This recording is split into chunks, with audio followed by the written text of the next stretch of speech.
Africa yose, African continent panopa yagwirana manja kupanga mademo kumatcha kuti azungu amusiye Ibrahim Traore, amusiye yekha Ibrahim Traore. Pambuyo pakuti tinaona anthu ku America wamkulu chatina kamba kucha kuti Langley, Michael Langley adakhala pansi ndikumakamba nkhani khuza ndi Ibrahim Traore. Anyway, azungu apsha mtima chifukwa kuti Ibrahim Traore wapereka license chiphaso ku dziko la Russia kuti nalo litha kutengapo gawo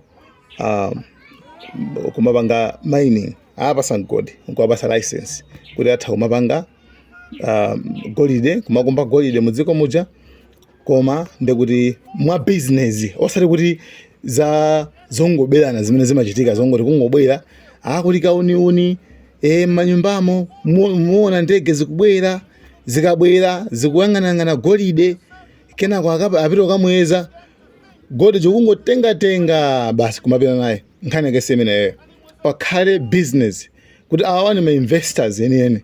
Russia zimene yapanga sinatenga advantage of Burkina Faso, koma achita kubwera ndikuti tipange business itu yayi tipange business mogwirizana muja mumvana muja kenako ndikuwapasa license ndikuti after license sutu yangobwera Russia yabereka ndalama mene makhalira business ndithu mene kuna kuti kuwose like international trade osati zongoti kungobwera ndikungotenga ngomapita zimene zizo ayi. Ndeno pamene Burkina Faso kapena kuti Ibrahim Traore wapanga zimene zizi azungu ndithu zakhangati zakuyisa kuti ife awotikaniza koma Russia ayipatsa. Russia sulango ingoyipatsa yayi. Russia yonso pali ndrama percent amene izipereka ku Burkina Faso, komanso license yonso suti angoyipasa achita kugula, komanso it's like agreement yabwinobwino osati zimene zimangochitika kumangotenga zinthu ndi kumangopita mmene amapangira azungu. Ndiyebe chifukwa azungu anaonesa interest kuti afuna athane ndi Ibrahim Traore Africa yonse even ngakhale ku America ndithu anthu akumatcha mogwirizana ndi Ibrahim Traore kuti Ibrahim Traore amusiye yekha apitirize zimene akupanga. Komanso Ibrahim Traore pali plan ene kuti afuna kuti Africa ikhale yogwirizana. Ibrahim Traore akuoneka zoti tsopano ndi pangolini ndithu amene alipo pano. Muganize munthu chiyankhulo china, right?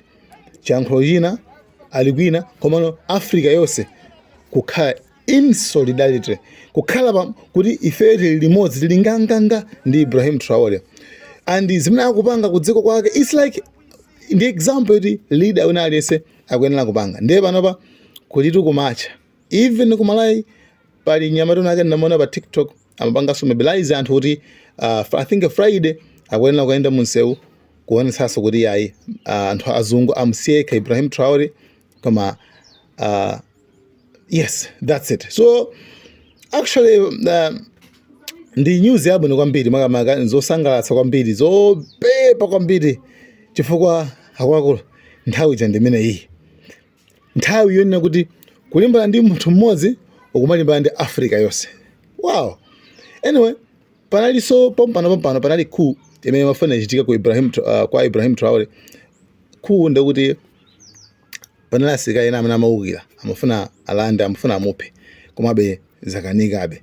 Ndiyebe ena amangidwa, right? Ena ndithu achita ena amasokoneza nkhani ndiyo yamba ija yoyamba inanena kuti asilikali anapasidwa ndalama koma ndalama zinakapereka kwa Ibrahim Traore, right? Yoyamba imene ija sopano video yake tinakupatsani pamene iyi asilikali anthu amafuna apange ndithu chiwembu ndithu komano ndithu zakanika awagwira onsewo.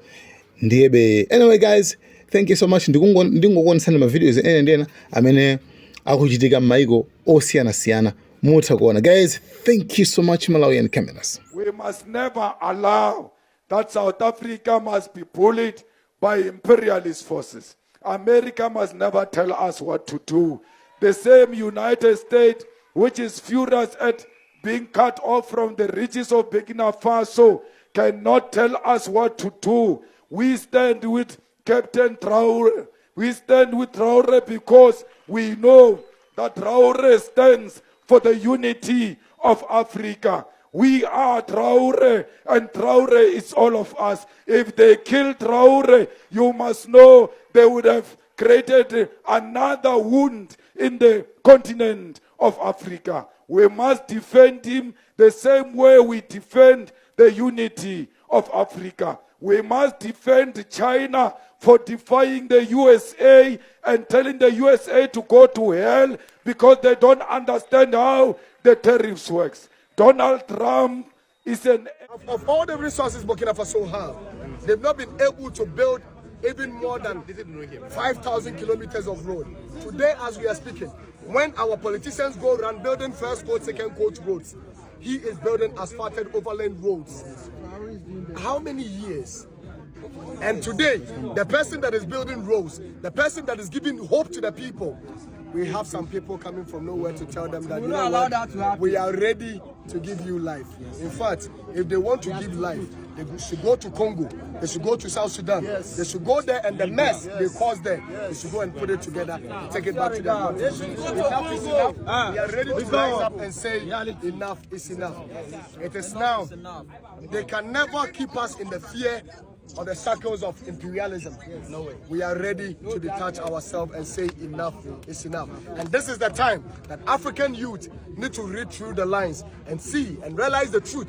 The same way they did to Nkrumah, they use the same people. And this is a warning that goes to all African leaders. That's right. That they sit back and allow themselves to be used by the imperialists. Exactly. Anytime there has been any elimination of any African good leader, it is great. They use our own people against us. Just as they are doing right now. In Ivory Coast. And we are sending a strong warning to the Ivory Coast leader. The president of Ivory Coast. If you are a brother and you sit down with our enemy, you become our enemy. Simple. We are not our brother again. Warning to them. Warning to them. And we are sending a strong warning to the president of Ghana. To send a strong warning as far as diplomacy is concerned, to the president and the consulate of Ghana for Ivory Coast, that enough is enough. We are never going to sit down and allow this to happen again. If we believe in African unification, if we celebrate 6th March, which is our independence, that Nkrumah actually linked it to the total liberation of Africa, we are saying today that as he is a president, he should respect that quote of Nkrumah and also believe in the vision of Nkrumah, by sending a message to the Ivorian president that, my brother, you are stepping on the toes of the lion. Don't do this as a brother, because if you do, we are never going to sit back and watch you. If we can't get hold of you, you have your families. We'll start coming after them. Tell them we are coming. If we sell a brother, the buyer will never. I'm Nina from Ghana, and we are here to march in support and in solidarity of our brother, our father, our savior, our angel, Captain Ibrahim Traore. We are sending a message, a strong warning to the Western world. It's time for you to pack bags and baggage and leave out of our country. You bomboclats, it's time for you to leave our country. We are wiser now.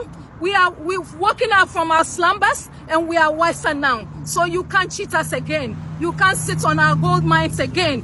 Get up, pack your bags and goodies and leave. We are in support. So Traore, we are in full support. We are in support with you in prayer, in spirit, and in body. I'm Nina from Ghana, speaking on behalf of my motherland.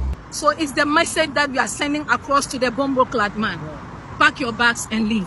We are wiser now. Thank you very much. Africa, unite. Africa, unite. Africa, unite. No more imperialism, no more capitalism. It is time for us to work. Malawi, Camera.